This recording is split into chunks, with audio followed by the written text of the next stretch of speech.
Spring is finally here.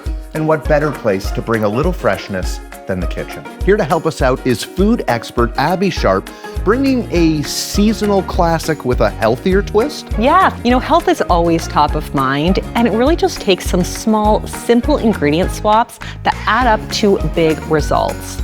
So we're gonna be making a carrot cake filled with dates and topped with a sweet Greek yogurt frosting. And I know that butter is usually the go-to, but we're gonna be leaning on another homegrown favorite, Canadian canola oil. It really does help you cut back on total fat without losing out on that light and delicious texture in the cake. Amazing, and I know my family would love this too. Where do we start? First, we're gonna whisk together some canola oil, eggs, and maple syrup until smooth. Then fold in chopped dates, grated carrots, and warm spices like cinnamon and nutmeg. Add flour and baking powder, bake until golden. Once it cools, finish with a creamy frosting made from Greek yogurt, maple syrup, a little more Canadian in there, and a touch of vanilla. It's bright, tangy, and perfect for spring.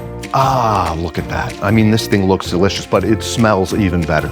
Exactly, and the best part is canola oil has the lowest saturated fat out of all common cooking oils.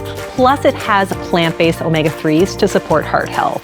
So for more information or for recipes, check out hellocanola.ca. There it is. Healthier, more delicious, and proudly Canadian. I'm in. Thank you to Abbey Sharp, and thank you for hanging out with us on In the Mix with Flavour Network. Presented in part by Hello Canola. I'll take a big piece.